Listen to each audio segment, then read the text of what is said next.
आज खरं तर आम्हा सर्व भारतीय जनता पार्टीच्या कार्यकर्त्यांसाठी अत्यंत आनंदाचा दिवस आहे। गेली वर्षानुवर्ष भारतीय जनता पार्टीच्या प्रत्येक कार्यकर्त्यांनी जे स्वप्न कार्यकर्ता म्हणून पाहिलं की येणाऱ्या प्रत्येक निवडणुकीमध्ये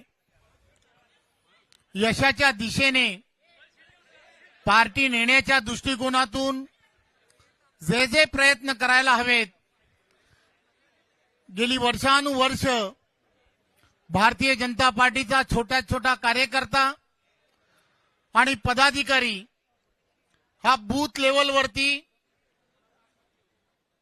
अतिशय ताकदीने प्रयत्न करताना दिसतो आणि त्यांनी तो प्रयत्न केला। असे असंख्य कार्यकर्ते आहेत की ज्यांना निवडणुकांमध्ये संधी मिळाली नाही। त्याग आणि समर्पण या भावनेतून असंख्य कार्यकर्त्यांनी पार्टी आणि पार्टीचा विचार, नेशन फर्स्ट, त्यानंतर पक्ष आणि त्यानंतर स्वतः या भूमिकेतून त्यागाची भूमिका ही असंख्य कार्यकर्त्यांनी ही स्वीकारली। खरं तर हा विजय जो आहे तो अशा सर्व कार्यकर्त्यांसाठी आहे की ज्यांनी त्याग आणि समर्पणाची भूमिका ही पार्टीसाठी केली। मला खरं तर देशाचे पंतप्रधान नरेंद्र मोदीजी, आदरणीय अमित भाई असतील, नड्डाजी, नवीनजी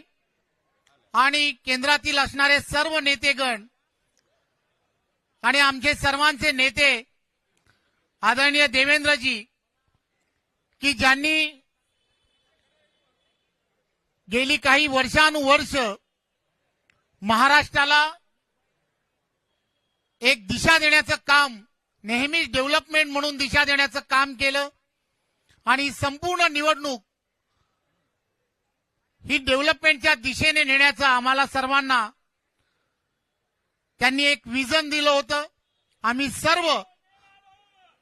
भारतीय जनता पार्टीचे नेते, पदाधिकारी सर्वांनी ही निवडणूक डेव्हलपमेंटच्या दिशेने नेण्याचा आटोकाट प्रयत्न केला। खरं तर महाराष्ट्रातील सर्व जनतेचं मी मनपूर्वक धन्यवाद यासाठी देतो की गेल्या वर्षानुवर्ष निवडणुका या भावनिक आव्हानांवरती होत होत्या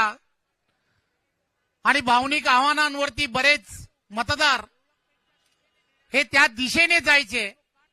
परंतु हीच निवडणूक ही देवेंद्रजींच्या नेतृत्वात महाराष्ट्राने डेव्हलपमेंटच्या दिशेने नेली आणि त्यांचं विजन महाराष्ट्रासाठी ट्रिलियन इकॉनॉमीच्या दिशेने जे आहे ते नेण्यासाठी तुम्ही जो आशीर्वाद दिला त्याबद्दल मी भारतीय जनता पार्टीचा अध्यक्ष म्हणून, आम्ही सर्व भारतीय जनता पार्टीचे कार्यकर्ते म्हणून मी पूर्ण महाराष्ट्रातील जनतेचं मनपूर्वक धन्यवाद देतो, आभार मानतो आणि पुन्हा एकदा आपल्या सर्वांचे खूप खूप धन्यवाद।